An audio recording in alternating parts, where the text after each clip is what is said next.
Hello there, my very good friends. On today's wrestling news, we finally have a concrete update on MJF's future. You would have hated the original plans for WrestleMania 40. Kenny Omega has had surgery on dem guts. And a WWE veteran looks like they are re-signing. I'm Andy. And I'm Phil. And this is the news. It's delicious, man. You gotta express that sometimes. When you come in as a tasty slice of wrestling news to chew on this, run out of steam quickly. Let's talk about MJF. Before we go completely off the rails within the first 30 seconds. Wow. You take Wilborn out of the studio, see what happens. Goes wrong. The glue is gone. Come back and help us. We are idiots. But we've got an update on MJF, and it's a proper update for a change. It's not the usual MJF is still injured. We don't know about his contract. No, Fightful Select have done the work. They've found the news. And yes, MJF has re-signed with AEW. I think a lot of people assumed this for the longest time. But MJF himself had been very quiet about it. And nothing was ever concrete. Nothing really came out firm. But MJF did re-sign, according to Fightful, some kind of extension after the kerfuffle. Now this is a big window. After the kerfuffle surrounding Double or Nothing 2022, when of course he missed a fan fest, and then he called Tony Khan an effing mark, and then he disappeared for 4 months. Sometime after that, he did sign an extension. Originally, his deal was due to expire in late 2023. That is no longer the case. He is bound to AEW for a while now. It's also noted here that there aren't. He's going to be returning soon as well, which is kind of burying the lead a little bit. But yeah, some people within AEW expect him to be back around or before Forbidden Door, which is like, everything is sooner than you think. Yeah. It's like a month away. And it kind of comes at a time when he's been off TV for 5 months, but even before he went off TV, he'd kind of dropped the whole bidding war of 2024 thing. That was no longer on TV when he turned babyface and started working with Adam Cole. So when that happened, I think a lot of people went, new contract for the Chief. But for now, that will end all. Well, I mean, unless you don't watch the news, in which you should watch the news. We tell you the stuff. But it should end all WWE speculation for now. Looks like he's locked himself down. What do you think? Surprised? Unsurprised? I don't know, it kind of makes sense, really. You can see why Tony Khan would want him, obviously. Yeah. It's bloody MJF. He's been absolutely incredible for them. Personally, I think I would have preferred him to jump ship just because I think it's a bit more interesting to have a bit more chaos in the world. But yeah, it totally makes sense. They've got a lot of unfinished business in AEW with MJF. It's going to be interesting to see how they bring him back, because obviously you've got the very unfinished storyline with Adam Cole and everything that went on there, but also that slightly went off the rails a little bit because obviously Adam Cole injured and then MJF going off for a bit. Like, there's a big gap in the middle of that is like, do we need to go back to that straight away? Maybe you should do something else and then find a way of getting back to that when everyone's kind of back and ready. And just kind of push it to one side for the moment, as that didn't really work. Keep that devil in the background. Move on.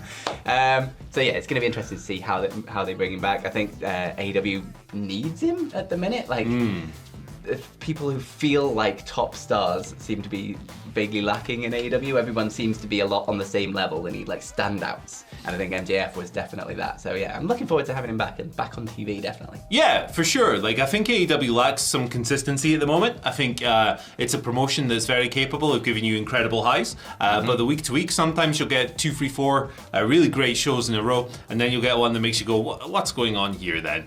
And MJF, when he's at his best, is one of the most consistent guys in just business. Week to week, cutting promos, doing character work, having great matches. Like, his in-ring is incredible and often gets ignored because he's such a good talker, and I think that's unfair.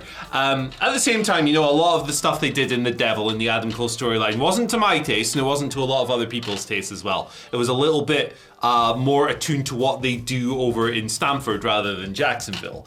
And there's no problem if you do that extremely well. And it was well performed, just not particularly well conceived. In my opinion, you might have enjoyed The Devil and all that tomfoolery. I liked it when he laughed and he went, and it was like, I mean, it was like ironic, but still. But look, MJF is incredible. Let's not forget the CM Punk feud, for goodness sake. Fantastic. Let's not forget the Bryan Danielson match. Like, it's a different world in AEW now as well. You've got like Ospreay and things, and depending on where he falls, sort of face versus heel, when he comes back, you've got like Ospreay, you've got all the kind of new elite stuff, the heel faction kind of thing, Okada and things.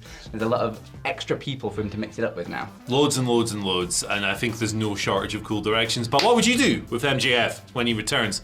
Let us know in the comment section below. The best answer wins probably the most thumbs up. Yeah, on the a little heart. Yeah. We'll put a little heart.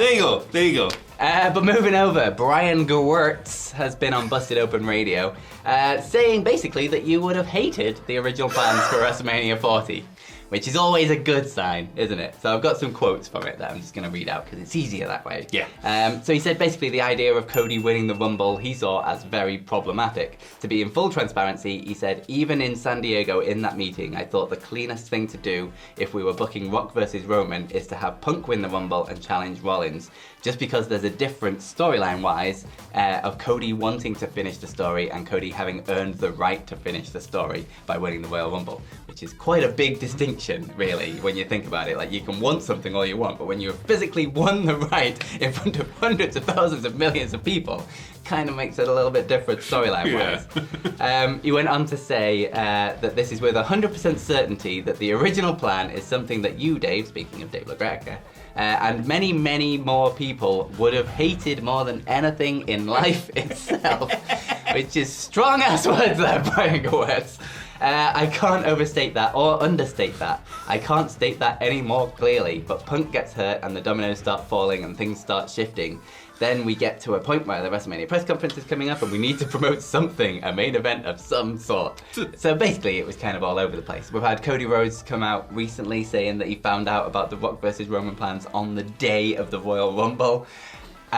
There was the rumours that he was supposed to point at Rollins when he was pointing at Reigns, but that's kind of stupid because there was cameras in Reigns' thing. Why would they be there if he wasn't supposed to point at Reigns? Basically, it feels like it was all a little bit of a shambles at the beginning of this, and they didn't really know how they were going to get to the thing that they wanted to get to, and then they didn't even get there and they changed plans. But it ended up with being one of the best WrestleManias of all time. It did, and the pivot will go down. The pivot from The Rock versus Roman to Cody actually finishing the story. Obviously, it was conceived of pure idiocy, right? Like, the idea that Cody shouldn't headline was complete nuts. But they did pivot, and it all worked out in the end. And I got to see The Rock, and I love The Rock, so I was quite happy with everything that went down. This, to me, reeks of some Dwayne Johnson PR to me. And look, I've just said I love The Rock, but this man is he's very skilled in the political realm. Yeah, and you can't get someone more tied into The Rock than Brian Gewirtz. The big bloody Brian. The senior vice president of The Rock's production company. He's been The Rock's writer forever now. Like, they are like hand in hand. They are best buds. Exactly. It's like they are. It's his guy, basically. And I do like his phrasing, Paul. You would have hated him more than anything in life. Anything in life itself. It's wrestling. How extreme could it be? It's also like coming from Brian Gewirtz. If you've ever read his book, he's not one to shy away from outing things that he thought were stupid in the past. Like, he's very open in his book about some idiotic things that have gone on in the past, whereas this has the kind of shroud of mystery over it, and he doesn't actually reveal what the original plans were or what that was, so it's all a little bit weird. I'm curious about that. I'm curious as to what I originally...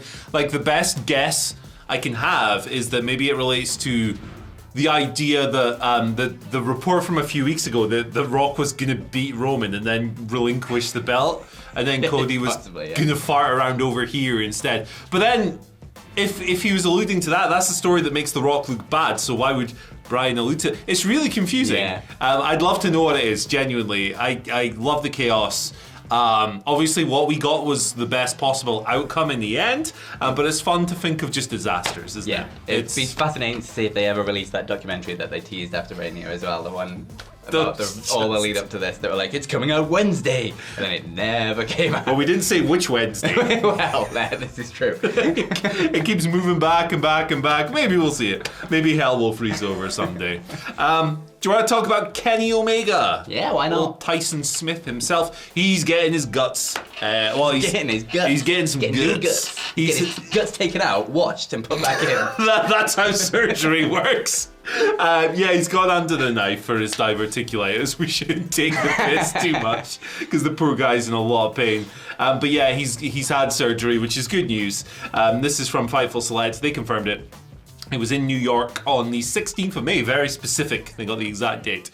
So now a lengthy recovery is expected for Kenny. There's no creative plans for him. No word on when exactly he's going to be back. It just sounds like one of those things where when it heals, and when he's back, he's back. You can't throw a dart at a board and get a number or whatever. Kenny, obviously, he's been out since December. He wrestled Ethan Page. I think it was on like the 5th of December. He came back in May to get beaten up by the Elite, the poor guy. He did some physical spots and stuff, but clearly, just a couple here and there. And then he announced Anarchy in the Arena the next week. So he's in that storyline without being on TV, which is clever stuff. But he's been very open about this. Like in his return promo, he was very heartfelt and like he says he came close, like he was lucky to be alive. He's been on his Twitch streams where he's an open book on these things rule. Like I hope he does them forever. He's so open and like forthcoming and just giving people information, and he's spoken a lot about the pain he's in, how like people can't really touch him in the stomach because it like just hurts too much. So the guy's had a rough road with his health over the past like 2, 3, 4 years. I hope that the recovery is nice, quick, swift, painless, or at least as painless as it can be, right? Yeah, absolutely. It sounded really promising when he was sort of first talking about this surgery, because he was saying, I think it came out like a week ago or something, again, I think he said it on his Twitch stream, that the guy he's doing it with is like one of the top people in the world for diverticulitis, and he's managed to somehow squeeze his way into his incredibly booked up schedule for it. So hopefully this is a big sign of something to improve upon going forwards, and a big sort of step forwards in his recovery. But yeah, all we can do is wish him the absolute best in his recovery right now, because we want him back, but we want him back healthy, and fitter than ever, and ready to take on the world and be the Kenny Omega that we all know and love. Exactly. Get well soon, Kenny Omega. Hope you're fit, well, happy, healthy, and back on TV as soon as you can. Absolutely. But moving back over to WWE, and Fightful Select again have a report about Natalya, saying that basically her contract expires in a few weeks, but that she is in talks with WWE to re-sign and start anew. Now, apparently there's no word on anything sort of specific that's going down within the contract talks. That all we know is that Natalya is looking to keep her options as open as possible, because she's doing a few things on the outside of WWE at the minute. Like she has a potential upcoming movie about the Hart family, which would be really interesting. And things like that, but she does a hell of a lot in WWE. She's been there since 2008, which is kind of insane. Like, her run is incredible. But she obviously does a lot behind the scenes. She works on Raw and NXT as well. She does a lot helping the sort of next generation, lifting them up and teaching them. But also does a lot of the kind of WWE ambassador type stuff as well.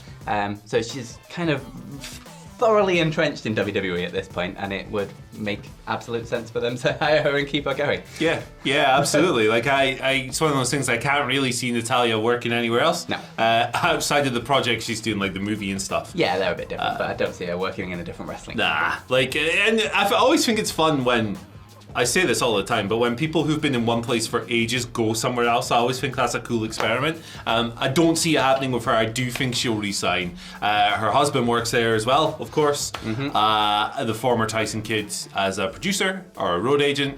Whatever he does, he's good at it by all accounts. So, if you have like a really nice lifestyle in the company you really like working for, and you have family there, that's pretty easy to me. That's a pretty straightforward decision. And she's in the role she should be, I think. After 16 years? Wow, that's so long. After 16 years working, lifting up the up-and-coming talent is a really good spot for her, and she's obviously been doing the tag stuff in NXT. Yeah.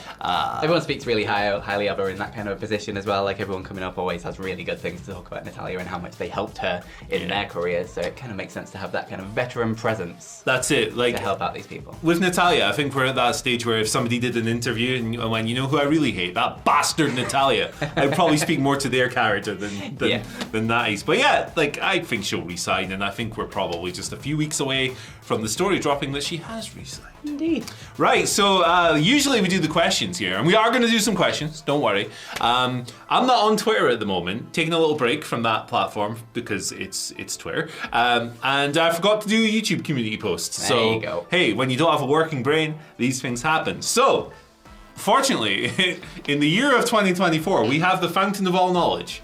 The infallible, never wrong, always 100% correct wisdom source that is ChatGPT to ask us questions for the wrestling news. A platform, I might add, that the last time I checked hadn't been updated since September 2021 in terms of data. Good. So I asked it today. I said, hey ChatGPT, send me 3 sample questions you might ask the hosts of a popular modern professional wrestling talk show during a Q&A session focusing on specific wrestlers and promotions. Good. So chew on these ones. Number 1. AEW's MJF has become one of the most talked about figures in professional wrestling. Yeah. What do you... Yeah, it's been like 5 years. Only just become. Yeah, just right now. What do you think makes his character work so compelling, and how do you see his role evolving within the company over the next few years? Well, ChatGPT, if you were watching our earlier video, you would know that he's actually re-signed with AEW, and he's going to be with AEW, so that answers that one.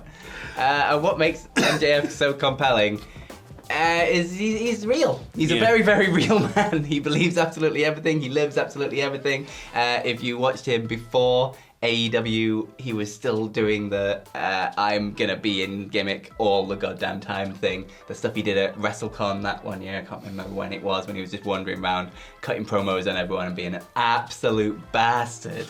It was really, really good fun. So yeah, he just lives it, he believes it, and he's just goddamn great at it. Throwing bits of omelette at Chris Van Vliet in that interview and stuff. Yeah. Fantastic stuff. Good stuff. Or was it bread? I can't remember. Yeah, commitment to the gimmick helps that he's an incredible talker. Like, he has always been an unbelievable talker, even going back like way early in his indie run. And now that the in-ring work is just as great, he's a total package. He really is. He really is. And if I let my secret out of the bag about MJF, he came over and wrestled for WCW at one time, and he's actually really nice. I think he was working. Don't tell anyone, but he was actually really, really nice and respectful and really polite. That was the work. That was probably the work. The rest of it's the real bit. That was the work. Thank you, ChatGPT. That was a riveting question. No, we all love MJF here, but come on, like, he's been good for ages. Number 2. Here we go. With WWE recently signing several top talents from the indie circuit, such as Rhea Ripley and Braun Breaker. Yep. How do you think their styles will integrate into the main roster, and what challenges might they face in adapting to WWE style of storytelling? Do you think Rhea Ripley will adapt to WWE? I think Rhea Ripley will have no problem adapting to the main roster of WWE. In fact, I think one day she will win the Women's Championship at WrestleMania. That's a bold prediction. I'm just going to throw that out there. Braun Breaker, on the other hand, they just need to decide what they're going to do with him. Yeah. He's been on the main roster, sort of, I guess, for ages now, and they've not really done a lot. But at least he's just spearing some fools and having a good time now, so that's the kind of Braun Breaker we want. Squashing asses. I like the Wolf Dogs on the main roster. It would have been fine. Like, exactly. What are we doing with Baron over here? Just throw them together.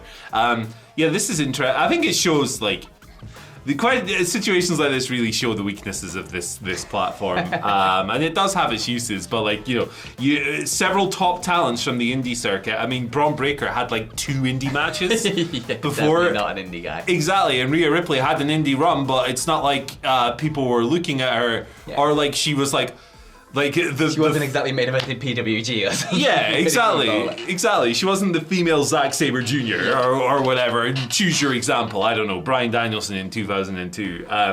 But obviously, she's become a force of absolute nature in WWE. So, yeah, to answer the question earnestly, I guess, she has adapted incredibly well and was one of the biggest stars in the company before she got injured. Headlined WrestleMania. She's incredible. Braun Breaker is well on the path. Like, he's great. I love the squashes. I just love squashes. I'm the lone remaining defender of squash matches in 2024. If you're with me, let's start a gang and we'll beat some people up. You're going to do the beating up because I'm really soft. You could be called the Squash Masters. Falling through the door every time we turn up. How perfect. Right. Okay, yeah, I mean, it's really out of date again. Number 3, New Japan Pro Wrestling, brackets NJPW, has been expanding its presence internationally. How do you see their approach to promoting stars like Kazuchika Okada, who's no longer there, and Hiroshi Tanahashi, who is semi-retired, impacting their global reach? And what strategies could they adopt to further grow their audience outside of Japan? I'll tell you exactly what strategies they can adopt. Stop shutting down every YouTube channel, every news outlet, every person who wants to speak about New Japan. Stop shutting them down with copyright strikes would probably be the first step. Because that just gets rid of all online discourse, and then when no one's talking about you, no one's hearing about you, and the buzz disappears, which it did. Yeah, this is now it. Look at it. This is it. Like and there's talk that it's maybe the TV networks because they own the rights to the footage and stuff. It's not New Japan themselves. Yeah, but it's like, man, people really want to generate buzz. Like, it goes as far as like going after people posting GIFs on Twitter, and it's like, what's going on here? Like, that can be a really valuable way of generating buzz online, and like we would have loved to have made so many more New Japan videos when the promotion was really popping off. But it was just too difficult. We'd have to use images from like Ring of Honor We and just AEW. started to, like some of our, like the Wrestle Kingdom ups and downs kind of popped off, and we're like, oh, maybe we can do some more New Japan stuff because the sort of the interest is there. Like people were sort of, especially with like the rise of AEW, people were looking elsewhere other than WWE and seeing what was out there, and then we got smashed. Got our ass kicked like everyone else. Physically couldn't make any more New Japan content because it was just too dangerous. Exactly. It's not worth the risk, unfortunately. So if you're wondering why we never expanded our coverage, there's a little bit behind the curtain. Indeed. Bit of inside and I think baseball the guys at New for you. Japan, they all know this. And they also don't know why they're doing it. I remember speaking to Tamatonga going like, hey, what's going on here? And he was like, I'll try and speak to someone. And then he got back to me and he was like, I have no idea what's going on. But they're not going to change it and they're not listening to us. So, good. Yeah, and this sucks because New Japan is very much, I mean, the polite way to put it is a rebuild phase at the moment, I think. That's not to completely dismiss everything that's going on, but look, when I turn on the show, I don't want to see 4 House of Torture matches on the same lineup. And yeah, they're going through a rougher period. They've obviously lost the Ospreys and the Okadas. Yeah. And some Which other also names. didn't exactly help. Yeah, definitely. I mean, look, Shingo Takagi still wrestles there. Tomohiro Ishii, my favorite wrestler of all time. But, the hype isn't where it was a few years ago. And I absolutely think that the TV network's approach to pursuing media from channels to just people tweeting is Across the board. It's part of that. I totally agree. Hey, look, those questions were whack, but we turned them into something good. There we go, we got that. So the lesson of the day is don't rely on ChatGPT to send you wrestling questions for your video. Yeah. I guess that's one limitation of these things. But hey, look, it's AI, so a bunch of people already hate us anyway. But hey, thanks for joining us today. It's Friday, and you're probably off work on Monday if you're in the UK, so enjoy that. You should check out this video right here. It's wrestling facts from the 90s, and there's 100 of them. What? Whoa. I'll take you ages. Go for it.